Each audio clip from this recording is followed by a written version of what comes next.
सावरकर जी के जयंती के उपलक्ष्य में मैं इतना ही कहना चाहूँगा कि सवेरे माल्यार्पण करके हम लोगों ने आज उनकी जयंती की शुरुआत की।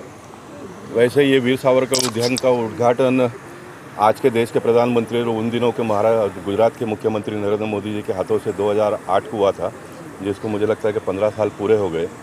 लेकिन 15 साल में पहली बार ये आज का नाटक देखने के बाद में वीर सावरकर जी ने जो इस देश के लिए दिया, हिंदुस्तान के लिए दिया, उनको हमने रिटर्न अभी तक 10% भी नहीं दिया, ऐसा मैं मानता हूँ। जिन्होंने इतनी यातनाएं सही, एक बैरिस्टर होने के बावजूद भी, आज तो जो एसएससी भी कर नहीं पाए वो मंत्री बन जाते और कितना किस किस प्रकार का सुख भोगते हैं हम सब देख रहे हैं। लेकिन एक बैरिस्टर होने के बाद में अपने आप को देश के लिए झोंक दिया, इतनी परेशानी झेली उन्होंने, और देश स्वतंत्र होने के बाद में उनका जो उचित सम्मान होना चाहिए था वो हुआ नहीं।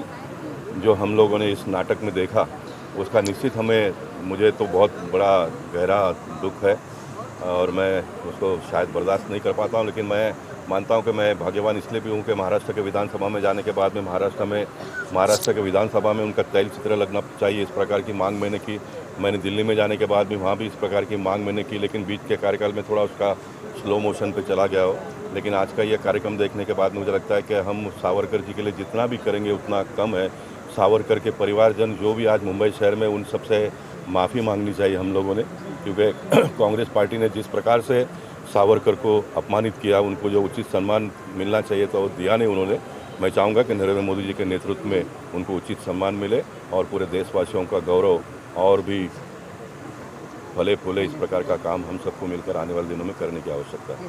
सर, वीर सावरकर जी ने हिंदू धर्म का प्रचार प्रसार किया और उन्होंने देश भक्त भी रहे और उन्होंने देश को स्वतंत्र कराने के लिए काफ़ी लड़े भी हैं, और उसी राह पे सर आज हम भी चल रहे हैं, तो देश कहीं ना कहीं बहुत अच्छे राह में चल रहा है। इस विषय पे क्या कहेंगे? मैं मानता हूँ कि सावरकर जी ने हिंदुस्तान धर्म का प्रचार किया, पूरा जीवन उन्होंने उसके लिए खपा दी। अब ये मुझे कभी कभी समझ में नहीं आता है कि इतने बड़े देश में 80% लोग हिंदुस्तान को मानने वाले हैं।